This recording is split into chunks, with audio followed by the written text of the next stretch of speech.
জামাতে ইসলামকে ভোট দিলে দেশের নিরাপত্তা বিঘ্নিত হবে, স্বাধীনতায় বিশ্বাস করে না। এমনকি ওই যে 1971 সালে এত লক্ষ মানুষ মারা গেল, তার জন্য কিন্তু একবারের জন্য তারা ক্ষমা প্রার্থনা করে নাই। তারা যেটাকে আমরা বলি যে অ্যাপোলজি চাওয়া, ক্ষমা চাওয়া, সেটা তারা চায়।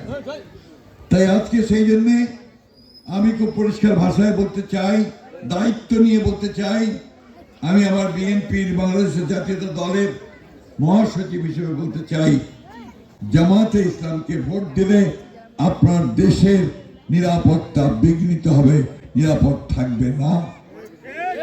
আমি জানি এই কথাটার অনেক সমালোচনা হবে, তারপর আমি বলতে চাই এটাই হচ্ছে আসল সত্য, যে আমার স্বাধীনতায় বিশ্বাস করে নাই, তারাতে আমি দেশের ভাগটা দেই কি করে।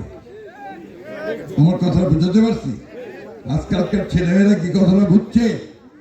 বুঝতে হবে, কারণ নিশ্চয়ই আমরা এমন কোন লোককে আমার বাড়ির দায়িত্ব দিব না যে আমার বাড়িকে বিশ্বাস করে, তাই না? যাক, আমি বক্তৃতা দিয়ে অনেক সময় আপনাকে কষ্ট করেছেন, ঠান্ডা পড়ছে, এখানে অনেক লম্বা বক্তৃতা হচ্ছে। একটা কথা শুধু বলতে চাই যে এই সুযোগ এসছে আমাদের নতুন করে বাংলাদেশ তৈরি করবার।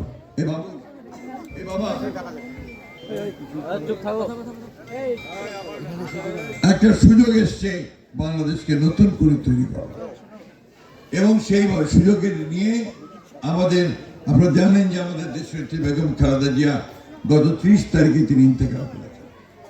এদেশের মানুষ তাকে অনেক ভালোবাসত, যেটা প্রমাণ আমরা দেখেছি যে ঢাকা রাত পথে লক্ষ লক্ষ মানুষ তার জানাজায় শরীক হয়েছে।